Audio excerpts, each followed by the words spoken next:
రైతు సోదరులకు నమస్కారం. గత వీడియోలో మనం పత్తికి సంబంధించిన చాలా విషయాలు తెలియజేసినాం.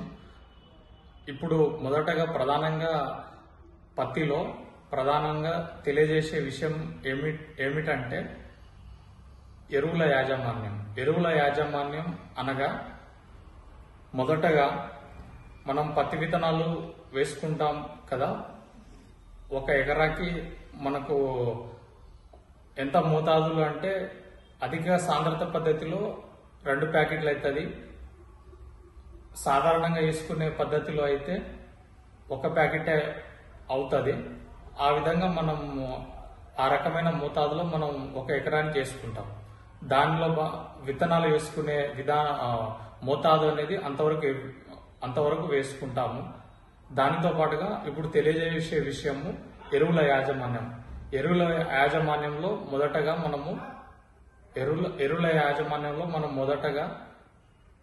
మొదటి దశలో పత్తి విత్తనాలు వేసుకునే టైంలో మనం 28-28-0 2 బ్యాగులను మనం మొదటి దఫాలో వేసుకోవాలి. మొదటి దఫాలో నత్రజని మరియు ఫాస్ఫరస్ అనే ఎరువులే మాత్రమే అధికంగా అంటే ఎక్కువ మోతాదులో వేసుకోవాలి. 1 ఎకరాకి 2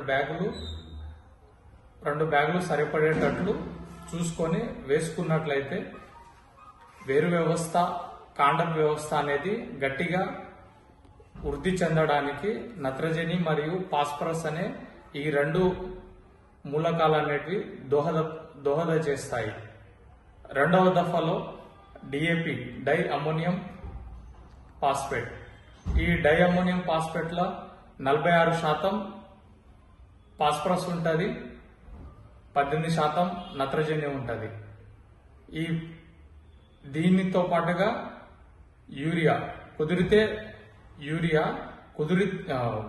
వీటితో పాటుగా యూరియా మనకు గాన ఇంకా కుదిరితే పొటాష్ కూడా వేసుకోవచ్చు, 1 బ్యాగ్ పర్ ఎకర్.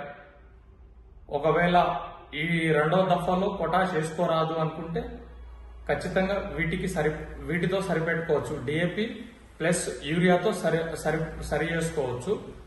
మూడో దఫాలో వచ్చి 2 బ్యాగుల యూరియా ప్లస్ 1 బ్యాగ్ పొటాష్ అనేది వేసుకున్నట్లయితే మనకు సరిపోతుంది.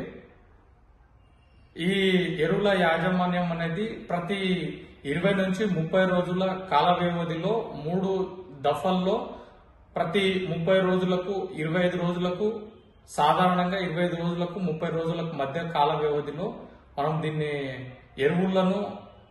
ఎరువులను మనం వేసుకున్నట్లయితే ఎరువుతోటి పత్తి పంట అనేది ఏపు అనేది పెరుగుదల అనేది పెరుగుతూ వస్తుంది. తర్వాత పూత దశ, కాయ దశ, ఆ దశలో ఫ్లవరింగ్ స్టేజ్ పూత కాయ దశకి వచ్చిన తర్వాత 13045 ఆర్ 919 1 kg ప్యాకెట్స్ దొరుకుతాయి. వాటికి ఫార్ములా 6 ని జోడించి వేసుకున్నట్లయితే మనం ఫ్లవర్ డ్రాప్ గాని కాయ పువ్వులు గాని కాయలు గాని రాలిపోయే సమస్య ఏదైతే ఉంటుందో దాన్ని తగ్గించడానికి అనుకూలంగా ఉంటది. అటువంటి సమయాల్లో ఈ రకమైనటువంటి ఎరువులు అనేటివి నా నుంచి నేను రికమెండ్ చేయడం జరుగుతుంది.